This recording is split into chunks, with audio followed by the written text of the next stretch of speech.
Les tristement célèbres marchés de rue de Tokyo réduits au silence par la pandémie pendant des années retrouvent aujourd'hui tout leur éclat.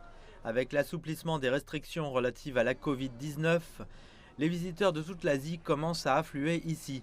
Et les vendeurs locaux sont ravis que les voyageurs de la partie continentale de la Chine reviennent aussi. L'économie japonaise va considérablement progresser. Je pense que beaucoup de choses vont changer maintenant. Notre défi pour l'avenir est de les accueillir tout en prenant les précautions nécessaires concernant la Covid-19.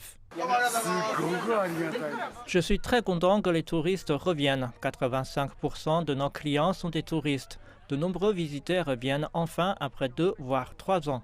Avant la pandémie, les visiteurs internationaux ont rapporté près de 38 milliards de dollars au tourisme japonais. Près d'un tiers d'entre eux venaient de Chine.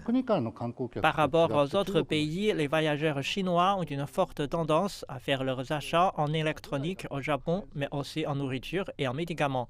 Par conséquent, lorsque les voyageurs chinois reviendront au Japon, cela sera bénéfique pour le tourisme et particulièrement pour le secteur de la vente au détail.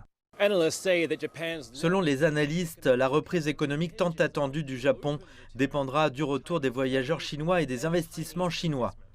Mais pour l'instant, le Japon a restreint le nombre de vols en provenance de la partie continentale de la Chine et a rendu obligatoire le test Covid-19 pour les voyageurs au départ et à l'arrivée. En réponse, la Chine a suspendu la délivrance de visas aux voyageurs en provenance du Japon. Ceci représente un obstacle majeur à la pleine reprise des affaires entre les deux pays. La force de l'économie japonaise et des entreprises en Chine est de développer de bonnes relations interpersonnelles. Les rencontres professionnelles avec le personnel chinois sont extrêmement importantes et il faut s'assurer que les voyages seront fructueux. L'ouverture de la Chine est essentielle pour sécuriser les lignes d'approvisionnement importantes pour les voitures, les machines et l'électronique.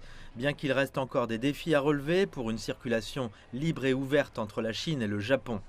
Après 3 longues années d'attente, des images comme celle-ci sont un soulagement pour beaucoup et devraient contribuer à la reprise économique du Japon.